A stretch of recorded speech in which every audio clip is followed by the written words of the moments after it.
কুমিল্লার মুরাদনগরের আলোচিত ধর্ষণ মামলার প্রধান আসামি ফজর আলীকে গ্রেফতার করা হয়েছে। সকালে রাজধানীর যাত্রাবাড়ি এলাকা থেকে তাকে গ্রেফতার করে পুলিশ। এর আগে ঘটনার ভিডিও সামাজিক যোগাযোগ মাধ্যমে ছড়িয়ে দেওয়ার অপরাধে 4 জনকে গ্রেফতার করা হয়। সার্বিক বিষয়ে জিজ্ঞাসাবাদ চলছে বলে জানিয়েছে পুলিশ। প্রতিনিধি কাইয়ুম পাটোয়ারির তথ্যচিত্রে আতিকুর রহমান তিতাসের রিপোর্ট। কুমিল্লার মুরাদনগরে বাবার বাড়িতে বেড়াতে আসা এক প্রবাসীর স্ত্রীকে ধর্ষণের ঘটনায় মূল অভিযুক্ত ফজর আলী সহ মোট 5 জনকে গ্রেপ্তার করেছে পুলিশ। শনিবার রাতভর অভিযান চালিয়ে 4 জনকে এবং রোববার ভোরে রাজধানীর সায়দাবাদ এলাকা থেকে ধর্ষণ মামলার প্রধান আসামি ফজর আলীকে গ্রেপ্তার করা হয়। কুমিল্লার অতিরিক্ত পুলিশ সুপার রাশেদুল হক চৌধুরী গণমাধ্যমকে জানান, গ্রেপ্তারের সময় স্থানীয়দের হাতে আটক হয়ে বেদম প্রহারের শিকার হন ফজর আলী। গুরুতর আহত অবস্থায় তিনি পালিয়ে আত্মগোপনের চেষ্টা করছিলেন। বর্তমানে তাকে হাসপাতালে চিকিৎসা দেওয়া হচ্ছে। এক প্রবাসীর স্ত্রীকে ধর্ষণের অভিযোগ উঠছে এবং এ সংক্রান্ত মুরাদনগর থানায় একটি মামলা হয়েছে। আমরা মামলার প্রধান অভিযুক্ত মোহাম্মদ ফজর আলীকে ইতিমধ্যে আমরা গ্রেপ্তার করেছি এবং এই ঘটনায় এলাকার কয়েকজন ভিকটিমের কিছু ভিডিও ধারণ করে সোশ্যাল মিডিয়ায় ছড়িয়ে দেয় এবং এই কাজ যারা করেছে তাদের 4 জনকে আমরা ইতিমধ্যে গ্রেপ্তার করেছি। গ্রেপ্তার অপর 4 জনকে কুমিল্লা পুলিশ সুপার কার্যালয়ে নিয়ে জিজ্ঞাসাবাদ করা হচ্ছে। ভিডিও ধারণ ও সামাজিক যোগাযোগ মাধ্যমে ছড়িয়ে দেওয়ার সঙ্গে তারা সরাসরি জড়িত বলে পুলিশের প্রাথমিক ধারণা। বৃহস্পতিবার রাতে কুমিল্লার মুরাদনগরে বাবার বাড়িতে বেড়াতে আসা এক নারীকে ধর্ষণের অভিযোগ ওঠে ফজর আলী নামে এক যুবকের বিরুদ্ধে। পরে আমরা যাই দেখি 2 জন, একটা আমাদের গ্রামের মুসলমান একটা ছেলে, এর মধ্যে জোর করে দর্শন করার চেষ্টা করতেছে, মেয়েটা নিজের রক্ষা করার চেষ্টা করতেছে। পরে আমাদের মেয়েটারে আমরা আমাদের হেফাজতে নিয়ে ছেলেটারে আমরা সবাই সমাজের সবাই একটা কিছু থাবড়া টাবড়া দিয়ে আমরা। এই সংক্রান্ত একটি ভিডিও ফুটেজ সামাজিক যোগাযোগ মাধ্যমে ভাইরাল হলে বিষয়টি টক অব দ্য কান্ট্রিতে পরিণত হয়। শুক্রবার বিকেলে এই ঘটনায় ওই ভুক্তভোগী নারী বাদী হয়ে মুরাদনগর থানায় ধর্ষণ মামলা করেন। আতিকুর রহমান তিতাস, মাই টিভি। কাস্টমস কর্মকর্তা কর্মচারীদের কমপ্লিট শাটডাউন কর্মসূচির কারণে বেনাপোল কাস্টমস হাউসের সব ধরনের আমদানি রপ্তানি বন্ধ রয়েছে। গতকাল ও আজ কোনো কর্মকর্তা কর্মচারীর উপস্থিতিও দেখা যায়নি।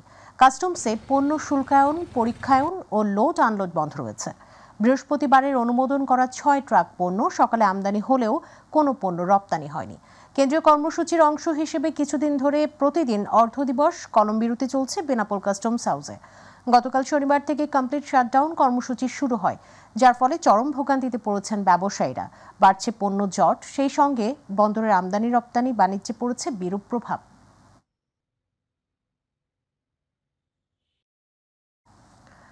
জাতীয় রাজস্ব বোর্ড এনবিআর চেয়ারম্যানের পদত্যাগের দাবিতে টানা দ্বিতীয় দিনের মতো চলছে কর্মকর্তাদের কমপ্লিট শাটডাউন। এর ফলে দেশের প্রধান সমুদ্র বন্দর চট্টগ্রামে তৈরি হয়েছে নজিরবিহীন অচলাবস্থা।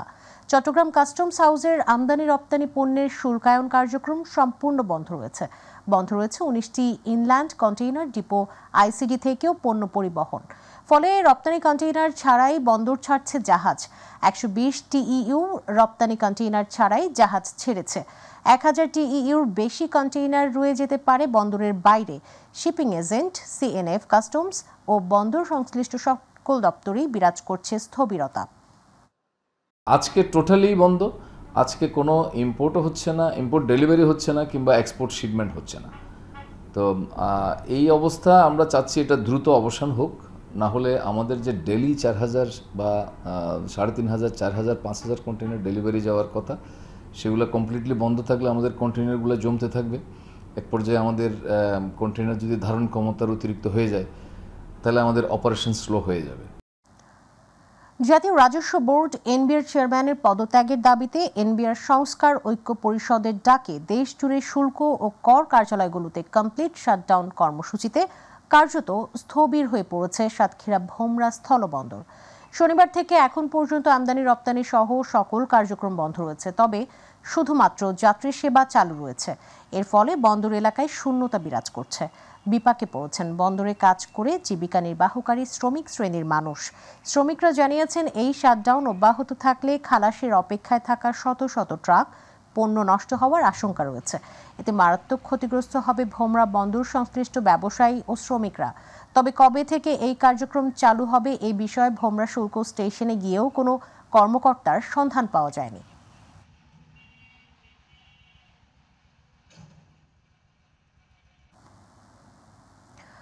চট্টগ্রামে ২৪ ঘন্টায় করোনা শনাক্ত হয়েছেন ৫ জন। এ নিয়ে করোনা আক্রান্তের সংখ্যা দাঁড়িয়েছে ১৩৫ জনে। দুপুরে তথ্য জানিয়েছে জেলা সিভিল সার্জন কার্যালয়। তথ্য অনুযায়ী ২৪ ঘন্টায় নগরের ৯টি ল্যাবে মোট নমুনা পরীক্ষা করা হয় ১৪৭ জনের। এর মধ্যে চট্টগ্রাম মেডিকেল কলেজ হাসপাতাল, এভার কেয়ার ও মা ও শিশু জেনারেল হাসপাতালে ১ জন করে মোট এবং মেট্রোপলিটন হাসপাতালে ২ জনের করোনা শনাক্ত হয়। এদিন শনাক্ত হওয়া ৫ জনই নগরীর বাসিন্দা। এখন পর্যন্ত করোনা আক্রান্ত ১৩৫ জনের মধ্যে ১২২ জন নগরীর এবং ১৩ জন বিভিন্ন উপজেলার বাসিন্দা। এছাড়া মারা যাওয়া ৭ জনের মধ্যে ৩ জন নগরীর এবং ৪ জন বিভিন্ন উপজেলার বাসিন্দা। ডেঙ্গু প্রতিরোধে সচেতনতামূলক কর্মসূচির আয়োজন করেছে ঝালকাঠি পৌরসভা। সকালে জেলা প্রশাসক কার্যালয় চত্বর থেকে এই কর্মসূচির আনুষ্ঠানিক উদ্বোধন করেন জেলা প্রশাসক আশরাফুর রহমান। অনুষ্ঠানে আরও উপস্থিত ছিলেন পুলিশ সুপার উজ্জ্বল কুমার রায়, পৌরসভার প্রশাসক কাউসার হোসেন সহ অনেকে। কর্মসূচির অংশ হিসেবে পৌরসভার পরিচ্ছন্নতা কর্মীদের পাশাপাশি বিভিন্ন স্বেচ্ছাসেবী সংগঠনের সদস্যরা স্থানীয় বাসিন্দাদের মধ্যে লিফলেট বিতরণ সহ এডিস মশার প্রজনন স্থল ধ্বংসে নানা পদক্ষেপ গ্রহণ করা হয়েছে।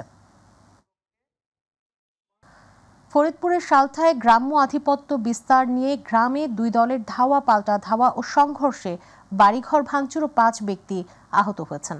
সকালে উপজেলার গটি ইউনিয়নের মেহেরদিয়া গ্রামে এই ঘটনা ঘটে।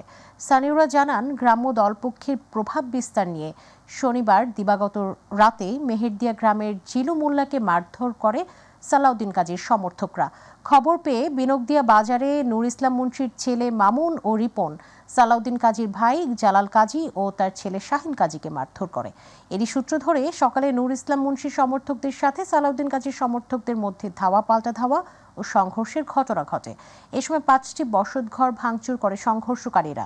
খবর পেয়ে পুলিশ ঘটনাস্থলে গিয়ে পরিস্থিতি নিয়ন্ত্রণে আনে। স্থানীয় বিরোধকে কেন্দ্র করে দুই পক্ষের মধ্যে মারামারি হয়েছে। মারামারির সংবাদ পেয়ে তাৎক্ষণিক পুলিশ ঘটনাস্থলে পৌঁছায় এবং পরিস্থিতি নিয়ন্ত্রণে আসে। এখন বর্তমান পরিস্থিতি শান্ত স্বাভাবিক আছে এবং এলাকায় অতিরিক্ত পুলিশ মোতায়েন আছে। অভিযোগ পেলে পরবর্তী আইনগত ব্যবস্থা গ্রহণ করা হবে। পাবনার ঈশ্বরদীতে লাইসেন্স ছাড়াই যত্রতত্র বিক্রি হচ্ছে এলপি গ্যাস সিলিন্ডার। এসব অধিকাংশ দোকানেই আবার নেই পর্যাপ্ত অগ্নি নির্বাপন ব্যবস্থাও। ফায়ার সার্ভিস বলছে, এতে জনজীবনের নিরাপত্তার ঝুঁকি বাড়ার পাশাপাশি রাজস্ব বঞ্চিত হচ্ছে সরকার। ঝুঁকি এড়াতে এ ব্যাপারে দ্রুত ব্যবস্থা নেওয়ার কথা জানিয়েছে উপজেলা প্রশাসন। প্রতিনিধি আলিফ হাসানের রিপোর্ট, বিস্তারিত জানাচ্ছেন ইলিয়াস কমল। পাবনার ঈশ্বরদীতে অনুমোদনহীন বিভিন্ন ব্যবসা প্রতিষ্ঠানে যত্রতত্র বিক্রি হচ্ছে এলপি গ্যাসের সিলিন্ডার। অনুমোদিত প্রতিষ্ঠান ছাড়া পেট্রোল জাতীয় দাহ্য পদার্থ বিক্রিতে নিষেধাজ্ঞা থাকলেও তা মানছেন না ঈশ্বরদীর এলপি গ্যাস সিলিন্ডার ব্যবসায়ীরা। এলপি গ্যাসের সিলিন্ডার যারা বিক্রি করছেন তাদের অধিকাংশেরই নেই অগ্নি নির্বাপন ব্যবস্থা। ফলে যে কোনো সময় ঘটতে পারে দুর্ঘটনা। ঝুঁকিতে রয়েছে আশপাশের জনজীবন। এই ব্যাপারে সচেতনতার অভাব দেখা গেছে ব্যবসায়ীদের। বিষয়টি নিয়ে তেমন কোনো গুরুত্ব নেই সংশ্লিষ্টদের। অল্প গ্যাস আমাদের বিক্রি করার লাইসেন্স লাগে কিনা এটা এজেন্টেরা দেয়, আমরা তো আর এত জানি না। খুচরা বাজারে লোকালে বিক্রি করি, এটার জন্য যারা পাইকারি দেয় ওনার থেকে এই ৫-৭টা নিয়ে বিক্রি করি। এটার জন্য লাইসেন্স আমরা এখনো নিইনি। বিধিনিষেধের ভিতর থাকা উচিত। এখন সবাই মনে করেন বিক্রি করছে, এর কোনো বাধ্যবাধকতা কোনো নিয়ম কানুন তো আমি দেখছি না। ফায়ার সার্ভিস বলছে, লাইসেন্স ছাড়া যে কোনো দাহ্য পদার্থ বিক্রি অপরাধ। এতে জনজীবনের নিরাপত্তা ঝুঁকি বাড়ার পাশাপাশি রাজস্ব থেকে বঞ্চিত হচ্ছে সরকার। গ্যাস সিলিন্ডারটা ব্যবহার করা, যতটা বিপণন বিক্রয় করা হচ্ছে, এটা 100% এটা ঝুঁকিপূর্ণ। প্রক্রিয়াজাতকরণ বা গুদামজাতকরণ বা যে পর্যায়ে যান না কেন, আপনাকে অবশ্যই নির্দিষ্ট ফায়ার সেফটি সেখানে ইনস্টল করতে হবে। ব্যবসায়ীদের লাইসেন্স করার জন্য সময় বেঁধে দেওয়া হবে বলে জানিয়েছে উপজেলা নির্বাহী কর্মকর্তা। বললেন, নিয়মকানুন না মানলে নেওয়া হবে আইনগত ব্যবস্থা। লাইসেন্স ছাড়া বিক্রি করা আইনগত দণ্ডনীয় অপরাধ এবং এটা কিন্তু ঝুঁকিপূর্ণও বটে। বিস্ফোরকের যে লাইসেন্সটা, সেই লাইসেন্সটা করার জন্য তাদেরকে একটা নির্ধারিত সময়সীমা আমরা বেঁধে দিব এবং সেই সময়ের মধ্যে যদি তারা লাইসেন্স করতে ব্যর্থ হয় তারপরে তাদের বিরুদ্ধে আমরা আইনত যে পদক্ষেপ নেওয়া সেটাই আমরা নেব। যে কোনো দুর্ঘটনা রোধে এ ব্যাপারে গ্যাস সরবরাহকারী প্রতিষ্ঠান ও অনুমোদনের পাশাপাশি পরিবেশকদেরও আরও সচেতন ও আন্তরিক হওয়ার আহ্বান জানিয়েছে সচেতন মহল। ইলিয়াস কমল, মাই টিভি। বরিশালের মুলাদী উপজেলার জয়ন্তী নদীতে দিনকে দিন তীব্র হচ্ছে নদী ভাঙন। গত কয়েকদিনে বিলীন হয়েছে 3 কিলোমিটার এলাকার ফসলি জমি। শতাধিক পরিবার সরিয়ে নিয়েছে ঘর, অনেকে হারিয়েছেন ভিটেমাটি। ভাঙন রোধে দ্রুত ব্যবস্থা নেওয়া হবে বলে জানিয়েছে পানি উন্নয়ন বোর্ড। প্রতিনিধি রাকিবুল ইসলাম রাকিবের রিপোর্ট, জানাচ্ছেন শামস সাবিজ উচ্ছ্বাস। বিস্তীর্ণ জমি নদীগর্ভে বিলীন, স্রোতের ধাক্কায় ধীরে ধীরে ভাঙছে পার, উজাড় হচ্ছে বরিশালের মোলাদি উপজেলাবাসীর ফসলি জমি, বসতঘর। শুধু তাই নয়, জয়ন্তী নদীর অব্যাহত ভাঙনে নদীগর্ভে বিলীন মোলাদি উপজেলার শফিপুর ইউনিয়নের প্রায় 3 কিলোমিটার সড়ক ও শিক্ষা প্রতিষ্ঠান। ভাঙন থেকে বাঁচতে এরই মধ্যে কয়েকশো পরিবার অন্যত্র সরিয়ে নিয়েছেন তাদের ঘরবাড়ি, অনেকেই হারিয়েছেন ভিটেমাটি। খোলা আকাশের নিচে নির্ঘুম রাত কাটাচ্ছেন নদীপাড়ের মানুষ। বাজার, স্কুল, মন্দির এবং ফসলি জমি ভেঙে নিয়ে যাচ্ছে। এর মূল কারণ অবৈধ বালু উত্তোলন। স্কুল, কলেজ, মাদ্রাসা, মন্দির ক্ষতিগ্রস্ত হয়ে যাচ্ছে। নদী ভাঙ্গলে সব ঘরবাড়ি লয়ে গেছে, আমরা অনেক অসহায়। সাধারণ মানুষের ভিটা বাড়ি সব বিলীন হয়ে যাচ্ছে, রাস্তাঘাট সবই ভেঙে গেছে। এই কারণে আমাদের অনেক আসা যাওয়া কষ্ট। স্থানীয়দের দাবি, প্রভাবশালী একটি মহল রাতের আধারে বালু উত্তোলনের ফলে দিন দিন বিলীন হচ্ছে মোলাদির মানচিত্র। নদী ভাঙন থেকে শিক্ষা প্রতিষ্ঠান ও হাটবাজার রক্ষায় মানববন্ধন সহ বিভিন্ন কর্মসূচি পালন করেছেন স্থানীয়রা। বালু উত্তোলনের মধ্য দিয়ে যে ভাঙন সৃষ্টি হয়েছে এটা রোধ করা যাচ্ছে না এবং প্রশাসনিক সকল ঊর্ধ্বতম কর্মকর্তার প্রতি আহ্বান জানাবো অতি দ্রুত এই নদী ভাঙন রোধ করার জন্য পদক্ষেপ নেন। ভাঙন রোধে কাজ শুরু করতে তালিকা করে মন্ত্রণালয়ে চিঠি দেওয়া হয়েছে, দ্রুত ব্যবস্থা নেওয়া হবে বলে জানিয়েছে পানি উন্নয়ন বোর্ডের নির্বাহী প্রকৌশলী। জরুরি কার্যকর ব্যবস্থা গ্রহণের জন্য আমরা একটি প্রাক্কলন প্রস্তুত করেছি, আমরা চেষ্টা করব অতি দ্রুত এখানে জরুরি কাজ বাস্তবায়ন করা হবে। জয়ন্তী নদীর ভাঙন থেকে 5টি গ্রাম, 6টি শিক্ষা প্রতিষ্ঠান এবং 2টি বাজার রক্ষায় দ্রুত পদক্ষেপ নেবে কর্তৃপক্ষ, এমনটাই দাবি স্থানীয়দের। শামস তাবরিজ উচ্ছ্বাস, my TV news desk. Bangladesh cricket বোর্ডের বিসিবি সভাপতি আমিনুল ইসলাম বলেছেন, প্রতিটি উপজেলা পর্যায়ের ক্রিকেটারদের ডাটাবেজের আওতায় আনার পরিকল্পনা করা হচ্ছে, যেখানে ব্যাটসম্যান, বোলার থেকে শুরু করে প্রতিটি খেলোয়াড়ের তথ্য থাকবে। প্রয়োজনে কেন্দ্র থেকে তাদের উঠিয়ে আনা হবে। আজ বরিশালে বাংলাদেশ টেস্ট ক্রিকেটের 25 বছর পূর্তি উপলক্ষে আয়োজিত অনুষ্ঠানে প্রধান অতিথির বক্তব্যে এসব কথা বলেন তিনি। এ সময় তিনি আরও বলেন, বরিশালে দীর্ঘদিন লিগ টুর্নামেন্ট হয়নি, ভবিষ্যতে যেন টুর্নামেন্টগুলো অনুষ্ঠিত হয় এবং খেলোয়াড়রা যেন এখান থেকে তৈরি হতে পারে তার জন্য উদ্যোগ নেওয়া হবে। পাশাপাশি বিপিএল এর ভেন্যু করার জন্য বরিশাল নিয়ে চিন্তাভাবনা চলছে।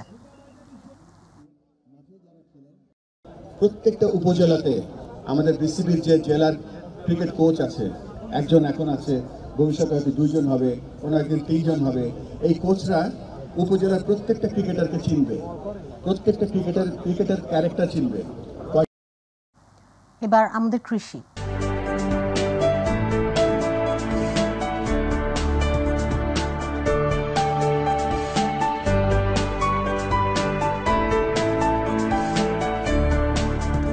বরগুনায় অনুষ্ঠিত হয়েছে পার্টনার ফিল্ড স্কুল কংগ্রেস। কৃষি সমৃদ্ধির লক্ষ্য নিয়ে আয়োজিত এই কংগ্রেস আলোচনায় হয় পুষ্টি, উদ্যোক্তা উন্নয়ন ও টেকসই কৃষি ব্যবস্থার নানা দিক নিয়ে। সকালে বরগুনা সদর উপজেলা পরিষদ অডিটোরিয়ামে programme on agricultural rural transformation for nutrition, entrepreneurship and resilience in Bangladesh প্রকল্পের আওতায় অনুষ্ঠিত হয় partner field school congress. Barguna কৃষি সম্প্রসারণ অধিদপ্তরের উপপরিচালক রথীন্দ্রনাথ বিশ্বাসের সভাপতিত্বে প্রধান অতিথি ছিলেন বরগুনা জেলা প্রশাসক মোহাম্মদ শফিউল আলম। বিশেষ অতিথি ছিলেন বরগুনা সদর উপজেলা নির্বাহী কর্মকর্তা ইয়াসিন আরাফাত রানা এবং বরিশাল অঞ্চল প্রকল্পের সিনিয়র মনিটরিং অফিসার ফাহিমা হক, উপজেলা কৃষি অফিসার মোস্তাফিজুর রহমান, মাই টিভির প্রতিনিধি শফিকুল ইসলাম স্বপন। নাটোরে জাতীয় বৃক্ষরোপণ অভিযান 2025 উপলক্ষে ফলজ, বনজ ও ঔষধি গাছের চারা বিতরণ করা হয়েছে। নাটোর জেলা আইনজীবী সমিতির নতুন ভবনে আইনজীবী বৃন্দ 2021 ব্যাচ সার্বিক সহযোগিতায় জেলা আইনজীবী সমিতির আয়োজনে বিচার প্রার্থী ও সাধারণ জনগণের মাঝে 1000 ফলজ ও বনজ গাছের চারা বিতরণ করা হয়। এ সময় নাটোর জেলা আইনজীবী সমিতির সভাপতি ও পিপি অ্যাডভোকেট রুহুল আমিন তালুকদার টগর, সাধারণ সম্পাদক অ্যাডভোকেট শরীফুল হক মুক্তা সহ আইনজীবী সমিতির নেতৃবৃন্দ ও সাধারণ আইনজীবীরা উপস্থিত ছিলেন। গাইবান্ধার গোবিন্দগঞ্জে মাদক বিরোধী অভিযান চালিয়ে রেজাউল করিম নামে এক মাদক কারবারিকে বিপুল পরিমাণ গাঁজা সহ আটক করেছে যৌথ বাহিনী। গতকাল মেজর ইনজামামুল আলমের নেতৃত্বে যৌথ বাহিনী এই অভিযান পরিচালনা করে। এ সময় তার বসতবাড়ি থেকে বিপুল পরিমাণ গাঁজাসহ মাদক সেবনের বিভিন্ন সরঞ্জাম উদ্ধার করা হয়। উদ্ধারকৃত সামগ্রীসহ আটককৃতদের মাদক কারবারিকে পরবর্তী আইনি ব্যবস্থার জন্য গোবিন্দগঞ্জ থানায় হস্তান্তর করা হয়েছে। তীব্র গরমে সঠিক তাপমাত্রায় ঔষধ সংরক্ষণের ব্যবস্থা নেই কুমিল্লার মুরাদনগর উপজেলার বেশিরভাগ ফার্মেসিতে। সঠিকভাবে ঔষধ সংরক্ষণ না করায় গুণগত মান হারিয়ে অকার্যকর হয়ে পড়ছে জীবন রক্ষাকারী ঔষধ। বিশেষজ্ঞরা বলছেন ওই সকল ঔষধ খেয়ে রোগ তো সারছেই না, বরং বাড়ছে মৃত্যু ঝুঁকি। এদিকে ঔষধ প্রশাসন বলছে অনিয়মের বিরুদ্ধে শীঘ্রই ব্যবস্থা নেওয়া হবে। প্রতিনিধি কায়ুম পাটোয়ারির রিপোর্ট জানাচ্ছেন আতিকুর রহমান তিতাস। 22টি ইউনিয়ন নিয়ে গঠিত কুমিল্লার সবচেয়ে বড় উপজেলা মুরাদনগর। এ উপজেলায় রয়েছে প্রায় 1000 ফার্মেসি। এর মধ্যে বেশিরভাগ ফার্মেসিগুলোতেই নেই সঠিক তাপমাত্রা নিয়ন্ত্রণ ও ঔষধ সংরক্ষণের ব্যবস্থা। ফলে ওষুধের কার্যকারিতা নিয়ে সৃষ্টি হয়েছে সংশয়। দেশের বেশিরভাগ ওষুধ সংরক্ষণের তাপমাত্রা 12 থেকে 30 ডিগ্রি সেলসিয়াস। ভ্যাকসিন জাতীয় ওষুধ 4 থেকে 8 ডিগ্রি, অ্যান্টিবায়োটিক 12 থেকে 20 ডিগ্রি আর অন্যান্য ওষুধ 12 থেকে 30 ডিগ্রি সেলসিয়াস তাপমাত্রা অতিক্রম করলে তার কার্যকারিতা হারায়। তবে মুরাদনগরের ফার্মেসিগুলোতে তাপমাত্রা নিয়ন্ত্রণ নিয়ে রয়েছে নানা অভিযোগ। ফার্মেসিতে যে 30 ডিগ্রি সেলসিয়াসের নিচে ওষুধ রাখার কথা, বাংলাদেশের তাপমাত্রা 40 থেকে 41 ডিগ্রি। এই পরিপ্রেক্ষিতে ফার্মেসিগুলা কোনো পদক্ষেপ নিচ্ছে না। আমরা অনেক ফার্মেসি থেকে ওষুধ কিনে প্রতারিত হচ্ছি, কারণ ওইখানে ভালো পর্যাপ্ত পরিমাণে কোনো ওষুধ সংরক্ষণের ব্যবস্থা নাই। বিশেষজ্ঞরা বলছেন সঠিক তাপমাত্রায় ঔষধ সংরক্ষণ না করার কারণে রোগ মুক্তির পরিবর্তে বাড়ছে মৃত্যুর ঝুঁকি। প্যাকেটের গায়ে লেখা থাকে যে কত থেকে কত ডিগ্রি তাপমাত্রায় রাখতে হবে। ওই নির্দিষ্ট তাপমাত্রায় যদি না রাখা হয় তাহলে সেই ওষুধের কার্যকারিতা নষ্ট হয়ে যাওয়ার সম্ভাবনাই বেশি থাকে। এদিকে ওষুধ প্রশাসন অধিদপ্তর বলছে যেসব ফার্মেসিতে ওষুধ সঠিক তাপমাত্রায় নিয়ন্ত্রণ করা হচ্ছে না তাদের বিরুদ্ধে খুব শীঘ্রই অভিযান পরিচালনা করা হবে। আমি অবশ্যই ওইখানকার প্রশাসনের সাথে কথা বলে আমি শীঘ্রই একটা অভিযান পরিচালনা করব ইনশাআল্লাহ। আতিকুর রহমান তিতাস, মাই টিভি। জামালপুরে স্বামীর দ্বিতীয় বিয়ের প্রতিবাদ করায় প্রথম স্ত্রীকে বিদ্যুতের তার দিয়ে শ্বাসরোধ করে হত্যা চেষ্টার অভিযোগ উঠেছে। শনিবার জামালপুরের মেলান্দহ উপজেলার বাগাভোবা গ্রামে এই ঘটনা ঘটে। আহত শিখা বেগম বলেন, দীর্ঘদিন যাবৎ আজিজুল হক পরনারীতে আসক্ত হয়ে তাকে মারধর করত, কিন্তু গতকাল তিনি আজিজুল হকের দ্বিতীয় বিয়ের কথা জানতে পেরে প্রতিবাদ করলে বিদ্যুতের তার দিয়ে তাকে শ্বাসরোধ করে হত্যা চেষ্টা করা হয়। স্থানীয় লোকজন এসে তাকে তার স্বামীর হাত থেকে উদ্ধার করে। পরে স্থানীয়রা তার মা এবং ভাইকে খবর দিলে তারা তাকে জামালপুর জেনারেল হাসপাতালে নিয়ে এসে ভর্তি করে। আগামীকাল 30 জুন গোপালগঞ্জের টুঙ্গিপাড়া উপজেলা পৌর বিএনপির ত্রিবার্ষিক সম্মেলন অনুষ্ঠিত হতে যাচ্ছে। এই সম্মেলনের প্রস্তুত সার্বিক পরিস্থিতি নিয়ে সংবাদ সম্মেলন করেছেন কেন্দ্রীয় স্বেচ্ছাসেবক দলের সভাপতি এস.এম. জিলানী। এ সময় তিনি বলেন, বিএনপি একটি নির্বাচনমুখী গণতান্ত্রিক রাজনৈতিক দল, আর এই দলের গণতান্ত্রিক ধারাবাহিকতা অব্যাহত রাখতেই টুঙ্গিপাড়া উপজেলা ও পৌর বিএনপির এই সম্মেলন অনুষ্ঠিত হতে যাচ্ছে, যেখানে উপস্থিত থাকবেন কেন্দ্রীয় বিএনপির নেতৃবৃন্দ। সংবাদ সম্মেলনের পরে মাঠ পরিদর্শন করে দেখেন তারা। আমরা 17 বছর এই অঞ্চলে আমাদের যে একটি রাজনৈতিক দল, এই রাজনৈতিক দল আমরা গণতান্ত্রিকভাবে যেভাবে আমাদের সভা সমাবেশ মিছিল মিটিং আমরা এখানে স্বাধীনভাবে করতে পারি নাই, অর্থাৎ আমাদের রাজনৈতিক চর্চাটাকে আমরা সঠিকভাবে এখানে করতে পারি নাই। আজকে সঠিকভাবে যদি আমি রাজনৈতিক চর্চা করতে পারতাম তাহলে দেখা যেত যে এখানে জনসমর্থনের দিক থেকে কারা ভারী, কারা বেশি, কারা কম আপনারা বিচার করতে পারবেন। শেরপুরের নালিতাবাড়িতে বাংলাদেশ জামাতে ইসলামের কর্মী সমাবেশ ও জামাতের মনোনীত প্রার্থীর সমর্থনে দাঁড়িপাল্লায় ভোট চেয়ে শহরে মিছিল হয়েছে। উপজেলা পরিষদ অডিটোরিয়ামে জামাত ইসলামী নালিতাবাড়ির শহর শাখা এই সমাবেশ ও শহরে এই মিছিলের আয়োজন করে। শহর জামাতের আমির হেলাল উদ্দিনের সভাপতিত্ব, সেক্রেটারি আব্দুল মোমেনের সঞ্চালনায় এতে প্রধান অতিথি ছিলেন বাংলাদেশ জামাত ইসলামীর কেন্দ্রীয় শুরা সদস্য ও শেরপুর জেলা শাখার আমির মাওলানা হাফিজুর রহমান।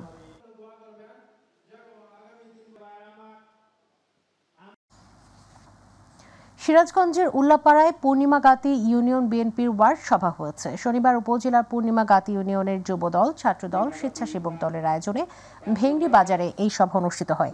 1 নং ওয়ার্ড বিএনপির সভাপতি বেলাল হোসেনের সভাপতিত্বে বুলবুল হোসেনের সঞ্চালনায় বক্তব্য রাখেন উপজেলা বিএনপির সাবেক ভারপ্রাপ্ত সাধারণ সম্পাদক শফিউল মোমেন শফি, কৃষক দলের সাবেক সভাপতি আব্দুর রাজ্জাক সন্টু, উপজেলা যুবদলের সিনিয়র যুগ্ম আহ্বায়ক আবু শাহিন রেজা, ছাত্রদলের সাবেক সভাপতি সাদাত হোসেন সহ আরো অনেকে। বিশ্ব পরিবেশ দিবস উপলক্ষে ঝিনাইদহে র্যালি, আলোচনা সভা ও গাছের চারা বিতরণ করা হয়েছে। সকালে জেলা কৃষি সম্প্রসারণ অধিদপ্তরের উপপরিচালক ষষ্ঠী চন্দ্র রায়, সদর উপজেলা নির্বাহী কর্মকর্তা নূরে নবী, কলেজের অধ্যক্ষ মোস্তফা শাহিদ, আরসিপি কর্মকর্তা বাপ্পি কুমার অধিকারী সহ অন্যান্যরা বক্তব্য রাখেন। অনুষ্ঠানে আলোচনা সভা শেষে কলেজের শিক্ষার্থী ও এলাকার মানুষের মাঝে বিভিন্ন গাছের চারা বিতরণ করা হয়।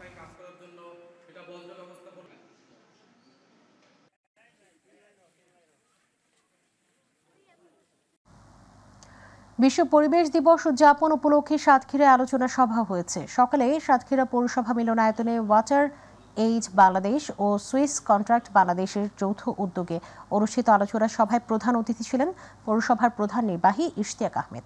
এ সময় পৌরসভার নির্বাহী কর্মকর্তা লিয়াকত আলী, সমাজ উন্নয়ন কর্মকর্তা জিয়াউর রহমান সহ আরও অনেকে উপস্থিত ছিলেন।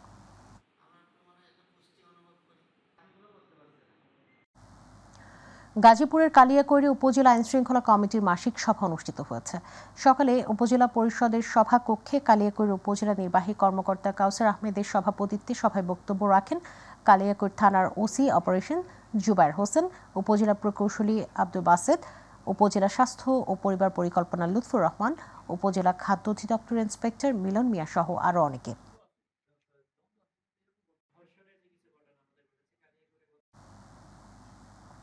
বরগুনায় ডেঙ্গু রোগীদের মাঝে চিকিৎসা উপকরণ, ঔষধ, মশা নিধনের সামগ্রী এবং খাবার বিতরণ করেছে আরিফ ফাউন্ডেশন। দুপুরে বরগুনা জেনারেল হাসপাতালে এই মানবিক সহায়তা কার্যক্রম পরিচালিত হয়। ডেঙ্গুতে আক্রান্ত রোগীদের পাশে দাঁড়ালেন বরগুনার বেতাগী উপজেলার কৃতি সন্তান সৌদি প্রবাসী আরিফুর রহমান কুদ্দুস ও তার সদস্যরা। এ সময় বরগুনা জেলা বিএনপির সাবেক সাংগঠনিক সম্পাদক হুমায়ুন হাসান শাহিন, বিএনপির অঙ্গ সংগঠনের নেতৃবৃন্দ এবং আরিফ ফাউন্ডেশন স্বেচ্ছাসেবী সংগঠনের নেতারা উপস্থিত ছিলেন।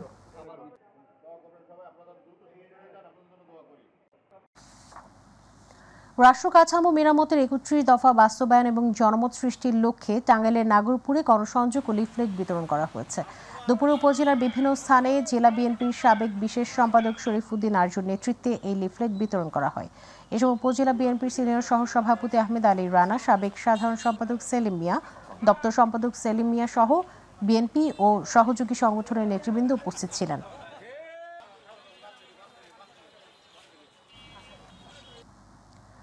কুষ্টিয়ার কুমারখালীতে সৈয়দ মাসুদ রুমি সেতুর টোল বন্ধ দাবিতে মানববন্ধন ও ব্লকেট কর্মসূচি অনুষ্ঠিত হয়েছে।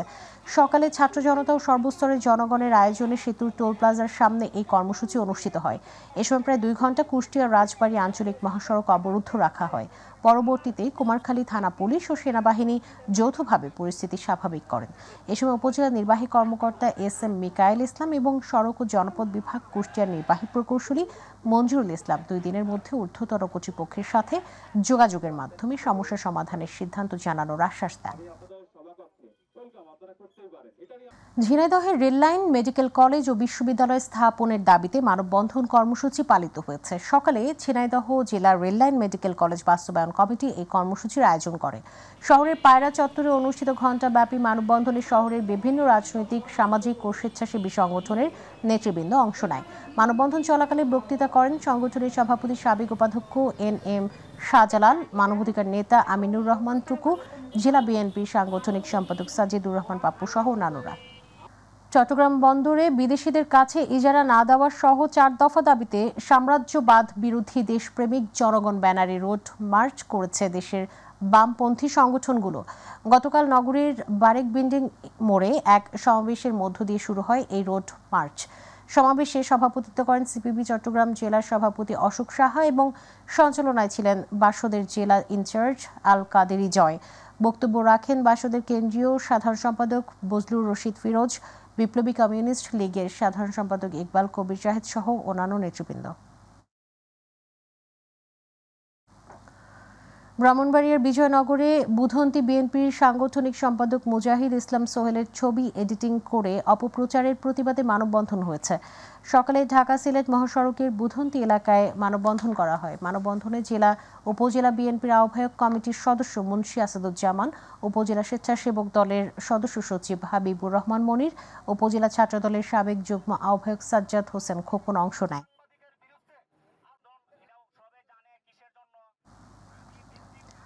কুড়িগ্রামের রৌমারী উপজেলায় দাঁতভাঙ্গা ও চরশৌলমারী ইউনিয়নের অন্তর্বর্তী কাজাইকাটা এলাকায় একটি স্থায়ী ব্রিজ নির্মাণের দাবিতে এলাকাবাসী মানববন্ধন করেছে। সকালে স্থানীয়দের উদ্যোগে আয়োজিত এই মানববন্ধনে বিভিন্ন শ্রেণী পেশার মানুষ অংশ নেয়। মানববন্ধনে অংশ নিয়ে স্থানীয়রা একটি ব্রিজ নির্মাণ করার জোর দাবি জানান। সেখানে প্রায় ৮০ থেকে ৯০ মিটার একটি ব্রিজ হলেই জনদুর্ভোগ কমবে বলে জানান তারা।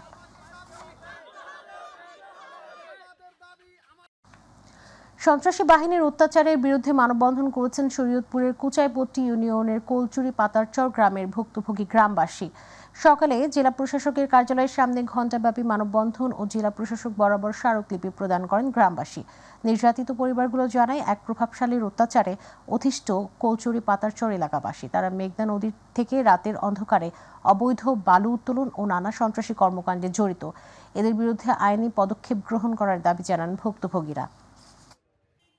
নোয়াখালীর বেগমগঞ্জ উপজেলার একলাশপুর ইউনিয়নে মাদ্রাসা শিশু শিক্ষার্থীকে বলাৎকারের অভিযোগে কিশোর গ্যাং লিডার হৃদয়কে আটক করে ন্যায় বিচারের দাবিতে মানববন্ধন করেছে এলাকাবাসী।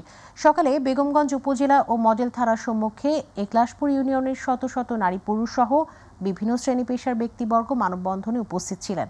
এ সময় ভিকটিম শিক্ষার্থীর মা সহ বিভিন্ন ব্যক্তি প্রশাসনের নিকট অভিযুক্ত হৃদয়কে দ্রুত গ্রেফতার করে আইনের আওতায় এনে ন্যায় বিচার দাবি করেন। সিরাজগঞ্জের উল্লাপাড়ার পঞ্চক্রোশী ইউনিয়নের জনসাধারণের আয়োজনে এক প্রতিবাদ সভা হয়েছে। পঞ্চক্রোশী ইউনিয়নের বন্যাকান্দি আলী মাদ্রাসা চত্বরে সিরাজুল ইসলামের সভাপতিত্বে ও আব্দুল সালাম শেখের সঞ্চালনায় অর্থ বিভাগ সম্পর্ক বিষয়ক অতিরিক্ত সচিব মোহাম্মদ হাসান আরিফের পক্ষপাতিত্বমূলক কার্যকলাপের বিরুদ্ধে প্রতিবাদ সমাবেশ অনুষ্ঠিত হয়। এ সময় বক্তব্য রাখেন ইউনিয়ন বিএনপির সাবেক সাধারণ সম্পাদক হায়দার আলী, উপজেলা যুবদলের যুগ্ম আহ্বায়ক আজমল হোসেন, ইউনিয়ন যুবদলের যুগ্ম আহ্বায়ক তাজমুল হাসান দুলাল সহ আরও অনেকে। নড়াইলের লোহাগড়া উপজেলার জাতীয়তাবাদী সাংবাদিক ফোরাম কমিটি গঠন উপলক্ষে আলোচনা সভা হয়েছে। আলোচনা সভায় সভাপতিত্ব করেন AKM আকরামুজ্জামান মিলু। এ সময় প্রধান অতিথি ছিলেন বাংলাদেশ ফেডারেল সাংবাদিক ইউনিয়নের সাবেক সহকারী মহাসচিব ফকির শওকত আলী। এ সময় বক্তব্য রাখেন রিজাউল করিম, সাংবাদিক খায়রুল ইসলাম, জাহিদুল ইসলাম সহ আরও অনেকে। সভায় সকলের সম্মতিতে সাবেক বিটিভির সংবাদদাতা আকরামুজ্জামান মিলুকে সভাপতি, মাইটিভির নড়াইল প্রতিনিধি খায়রুল ইসলামকে সাধারণ সম্পাদক ও সিদ্দিকুর রহমানকে কোষাধ্যক্ষ করে 5 বছরের জন্য পূর্ণাঙ্গ কমিটি ঘোষণা করেন প্রধান অতিথি ফকির শওকত আলী। নাটোরে 2024-25 অর্থ বছরে এডিপির অর্থায়নে বিভিন্ন সামগ্রী বিতরণ করা হয়েছে। নাটোর সদর উপজেলার হলরুমে উপজেলা পরিষদ নাটোর সদরের আয়োজনে নাটোরে 2024-25 অর্থ বছরে এডিপির অর্থায়নে ক্ষুদ্র নৃগোষ্ঠী ও প্রতিবন্ধীদের মাঝে 15 পিস ঢোল ও 30 পিস করকা, 18 পিস সেলাই মেশিন, প্রতিবন্ধীদের মাঝে 5টি হুইল চেয়ার ও 3টি স্কাচ, অন্ধদের জন্য সাদা ছড়ি 5টি ও আহত ব্যক্তি এবং একটি ভ্যান দেওয়া হয়।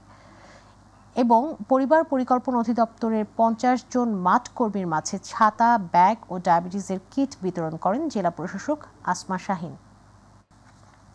টাঙ্গাইলের ঘাটাইল ছাত্রদলের উদ্যোগে HSC পরীক্ষার্থীদের মাঝে দ্বিতীয় দিনের ন্যায় শিক্ষা সামগ্রী, কলম, স্কেল বিতরণ এবং অভিভাবকদের জন্য বসার ব্যবস্থা, বিশুদ্ধ পানি বিতরণ করা হয়েছে। সকালে ঘাটাইল উপজেলা পৌর কলেজ শাখা ছাত্রদলের আয়োজনে ব্রাহ্মণ শাসন মহিলা ডিগ্রি কলেজে এই বিতরণ অনুষ্ঠান অনুষ্ঠিত হয়। এ সময় পৌর ছাত্রদলের সদস্য সচিব রোকন মিয়া, সরকারি জিবিজি কলেজ শাখার ছাত্রদলের সদস্য সচিব আশিক হোসেন, সরকারি জিবিজি কলেজ শাখার ছাত্রদলের সিনিয়র যুগ্ম আহ্বায়ক জাহাঙ্গীর হোসেন সহ দলের নেতাকর্মীরা উপস্থিত ছিলেন। বরিশালের মেহেন্দিগঞ্জ উপজেলা বিএনপি ও পৌর বিএনপির উদ্যোগে কেরাত প্রতিযোগিতা অনুষ্ঠিত হয়েছে। উপজেলা মাল্টিপারপাস কমপ্লেক্সে 17টি ইউনিয়ন থেকে মাদ্রাসার ছাত্রদের মাঝে কোরআন প্রতিযোগিতা অনুষ্ঠিত হয়। অনুষ্ঠানে প্রধান অতিথি হিসেবে বক্তব্য রাখেন কেন্দ্রীয় কার্যনির্বাহী কমিটির সদস্য ও বাংলাদেশ স্বেচ্ছাসেবক দলের সাধারণ সম্পাদক রাজীব আহসান। আরও বক্তব্য রাখেন বাংলাদেশ জাতীয়তাবাদী দল বিএনপির মেহেন্দিগঞ্জ উপজেলা শাখার আহ্বায়ক গিয়াসউদ্দিন দীপেন, মেহেন্দিগঞ্জ ইমাম সমিতির সভাপতি মাওলানা মনসুর আহমেদ।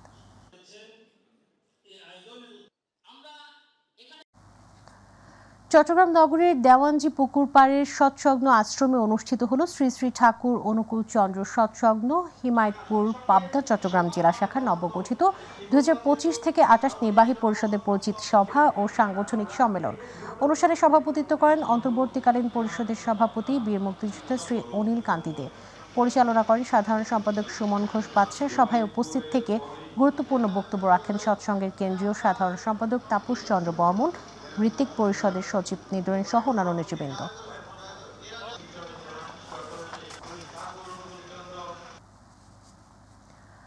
বাংলাদেশ টেস্ট ক্রিকেটের 25 বছর পূর্তি উপলক্ষে সারা দেশের ন্যায় টাঙ্গাইলে অনূর্ধ্ব 12 ক্রিকেট কার্নিভালের উদ্বোধন করা হয়েছে। সকালে বাংলাদেশ ক্রিকেট বোর্ডের সহযোগিতা এবং জেলা ক্রীড়া সংস্থার আয়োজনে শহীদ মারুফ স্টেডিয়ামে অনূর্ধ্ব 12 ক্রিকেট কার্নিভালের উদ্বোধন করা হয়।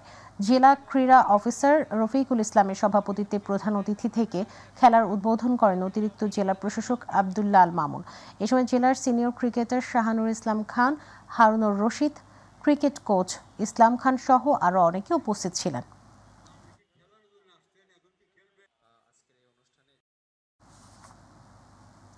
ময়মনসিংহের মুক্তাগাছে আরাফাত রহমান কোকো ফুটবল টুর্নামেন্টের ফাইনাল খেলা ও পুরস্কার বিতরণ অনুষ্ঠিত হয়েছে। শনিবার উপজেলা যুবদল, স্বেচ্ছাসেবক দল ও ছাত্র দলের উদ্যোগে মুক্তাগাছা RK হাই স্কুল মাঠে এই খেলা অনুষ্ঠিত হয়। এতে প্রধান অতিথি ছিলেন দক্ষিণ জেলা বিএনপির আহ্বায়ক জাকির হোসেন বাবলু, দক্ষিণ জেলা যুবদলের সহসভাপতি মাহবুবুল আলম, কাজী রিপনের সভাপতিত্বে খেলায় উপস্থিত ছিলেন দক্ষিণ জেলা বিএনপির সদস্য সচিব রোকনুজ্জামান সরকার রোকন সহ স্থানীয় নেতাকর্মীরা।